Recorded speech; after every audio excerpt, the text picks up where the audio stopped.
la connaissance, la recherche, le monde politique, ce sont des réalités très liées à un certain niveau d'abstraction, si je peux dire. Et ce niveau d'abstraction-là, il empêche peut-être, il crée cette opacité dont on parlait. Mais ce n'est pas une fatalité. Par exemple, je suis dans le domaine du droit, tous les juristes et les avocats vous diront que le droit c'est tellement compliqué que c'est normal que les gens n'y comprennent rien. Mais évidemment, c'est une façon aussi d'expliquer que c'est quelque chose d'incompréhensible et que ça prend des experts pour pouvoir l'expliquer. Et je pense que parfois les scientifiques font un peu ça. Plutôt que de se dire je vais le mettre à la portée et dans les termes qui peuvent être compris. Florence Piron à Québec, pourquoi est-ce qu'il va être parlé de science dans une campagne électorale comme celle qu'on vit actuellement? Pour la raison que je viens d'indiquer tout à l'heure, parce que la science, elle repose sur des fonds publics, et selon la manière dont ces fonds publics sont attribués à tel centre de recherche, à tel fonds de recherche, à telle université, c'est tel genre de science qui va se développer plutôt qu'un autre. Il n'y a pas de mystère. Si on donne 30 millions à la recherche sur la médecine personnalisée en génomique, on ne donne pas 30 millions à la recherche pour améliorer la loi sur les mines et un problème en droit. Bon. Alors, il faut absolument mettre ça en débat. Moi, avec l'association Sciences et Biens communs, on va même jusqu'à dire qu'une politique scientifique devrait faire beaucoup plus l'objet que d'une consultation estivale, comme c'est le cas en ce moment, mais faire l'objet d'un débat parlementaire. Et ça, rien que ça, si le gouvernement présentait sa politique scientifique au Parlement, il intéresserait les députés, et nécessairement, il intéresserait les médias, et il intéresserait les électeurs, et en plus, on améliorerait la politique scientifique, parce que le travail qui se fait en commission parlementaire est en général remarquable, et là, vraiment, on intéresserait les personnes.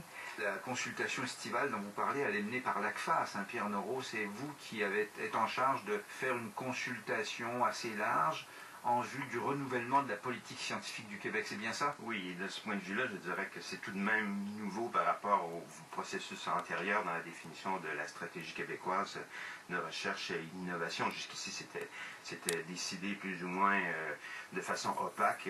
On a la possibilité maintenant, et puis c'est la même chose ici pour l'Association pour la recherche industrielle, de mandater chacun dans leur sphère spécifique pour au moins tâter le pouls de ce qu'on devrait mettre dans une stratégie de ce type-là dans la politique scientifique du Québec. Mais il faut reconnaître que dans le passé, cette politique, elle a été définie de façon très congrue. C'est souvent plus ou moins une annexe de la politique industrielle du Québec. Ça réduit la recherche et la science à pas grand-chose. Alors que peut-être qu'il y a à réfléchir sur des questions structurelles. Est-ce qu'on a besoin ou pas d'un ministère, par exemple, de la science au Québec ou comme on en trouve dans d'autres pays? Quelle est la place de l'évaluation scientifique dans le processus décisionnel? D'ailleurs, le mémoire que vous avez reçu de l'association Sciences et Biens communs, Mme Piron, dit on devrait peut-être séparer la recherche du ministère de l'Industrie. André Braic, en France, est-ce qu'on a ce même lien en disant finalement la recherche scientifique, ça sert au développement industriel et on met tout ça dans le même panier? Est-ce que vous avez là aussi, il y a une grande incompréhension. Il faut bien distinguer en science qu'est la recherche fondamentale, dont le but est de comprendre, de la recherche appliquée, dont le but est lié à l'industrie, etc. Et souvent, il y a hiatus complet. Et la recherche appliquée, sans recherche fondamentale, mourrait. C'est comme un bâtiment sans fondation. Et la recherche, fondamentale, sans application, serait peut-être un petit peu vaine.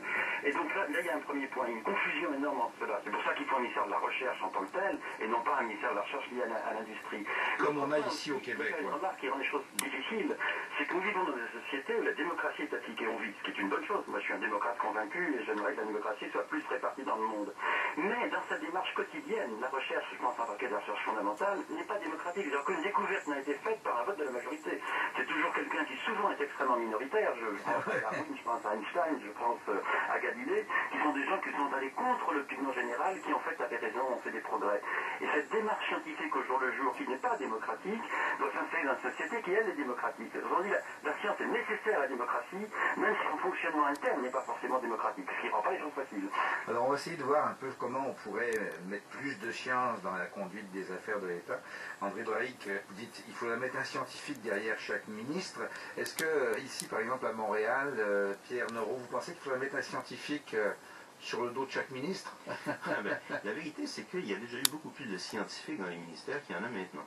Beaucoup de ministères étaient munis d'équipes qui permettaient justement qu'une partie de la recherche dont le gouvernement a besoin soit faite. On veut diminuer l'importance de la fonction publique. Ça fait très longtemps en fait que beaucoup de ces centres de recherche internes, si je peux dire, au ministère ont été liquidés. Aujourd'hui, il y en a un peu en environnement, apparemment pratiquement